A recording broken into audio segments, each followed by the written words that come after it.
1. New message. Hi, hello. I'm the junior manager here at the restaurant. I'm supposed to walk you through the job as our new security guard. From your resume, I can tell that you're already a well-experienced guard. But, it's protocol, so I have to walk you through the basics anyway. So, let's get started. We have security cameras all around the restaurant, and if you bring up the camera panel, you'll be able to view the feed from each camera by pressing the camera buttons on the minimap. Now, our lights are always off during the night, obviously because it'd be a waste of power to leave them on all night. So to actually see something on the cameras, you can activate the camera system's night vision mode. You activate night vision by clicking on the button of whatever camera you're currently viewing. So for example, say you want to see what's on camera 1. You bring up the camera panel, you click on the button that says Cam 01, and then to use night vision, you click on Cam 01 again. Once night vision is activated, you can click on any of the other cameras and view them with night vision as well. And you turn it off the same way you turn it on. Now, night vision takes more power than regular vision, so make sure you use it sparingly. Your first priority as a security guard here is to keep an eye on the animatronics. Those are really expensive machines, and we do not want them stolen. And you keep an eye on them through the cameras. We have quite a few animatronics here at Candy's. There's of course the cats Candy and Cindy, there's Chester the chimpanzee, there's the penguins, just lots I tell ya. So, you also have 3 security doors in your office, each of which can be closed by pressing the door button by each door. These are here in case you're in some sort of danger, but personally I just use them to shut myself off from the world when I need a break. But don't let me be a role model on that one. You need to remember that closing these doors takes power, and the longer they're closed, the more power they drain. Now, I know that sounds kinda backwards, but you have to trust me on that one. I think it's something about the doors having an automatic fail-safe feature in case the power gets cut off, so they open up if there's no more power. All I know for sure is that they do use more and more power the longer they're closed, so you don't want to keep them closed for too long at a time. Now, the reason I keep mentioning the power is because the restaurant uses a backup power generator at night, which only has a certain amount of juice in it. So anything from viewing the cameras to using the security doors takes power. You can see how much power you have left on the computer on the desk in front of you. Try not to run out of power. If you do though, you won't be stuck in the office since the doors will always open up anyway. Oh, and one last thing. The animatronics aren't completely turned off at night, so they might start walking around a bit. But just be careful not to let any of them into the office, cause we have stuff in there we don't want damaged or anything. Though don't bother with the ticket booth door, they won't attempt to get in through there. That should be all. You'll hear from me again on your next shift. Have a good night.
I put up a note today to gather some intel on the animatronics from the other employees, just to get a list of the issues we've had with them.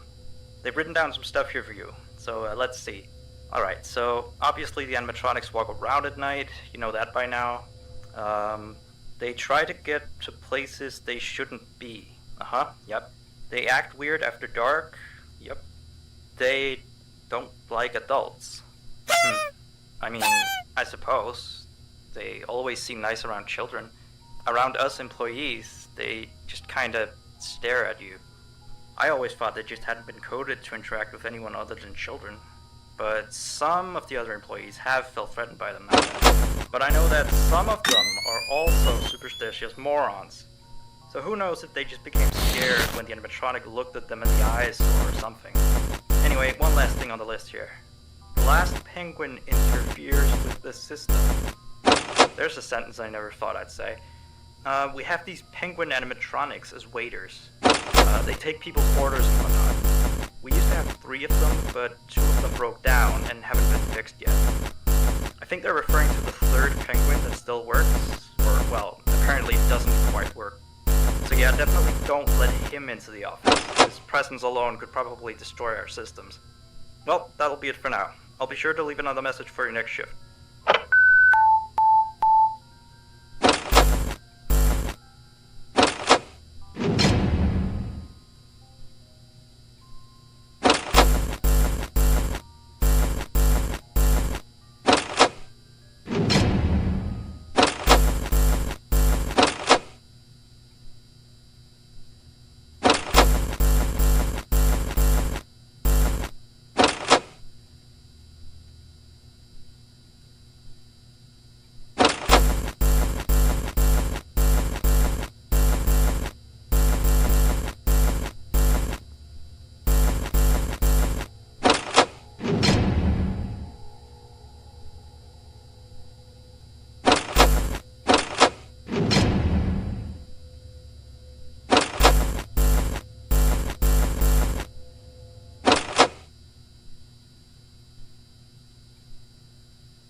Still here, I see.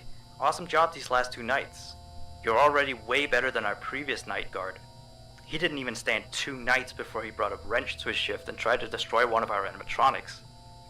The animatronic in question is the blank character, the one in the drawing room on camera 11, I think. Yeah, I'm surprised he still works. And despite the holes and the fact that his left arm and the back of his head is missing, the kids still really like him. Anyway, ever since that day, Blank's been acting almost more strange than the other animatronics. Like, among other things, he seems to have developed this fascination with getting into the office through the ticket booth. And I guess he can't see the glass or something. So yeah, keep an eye on him. If you see him heading for the ticket booth, just shut the door in his face, and then he'll find something else to do, I guess. Oh, and by the way, ever since that new Freddy Fazbear's Pizza closed last week, we've been getting more and more customers during the day. So next week, if you're up for it, we could use you on the day shift. Think it over. We'll talk later.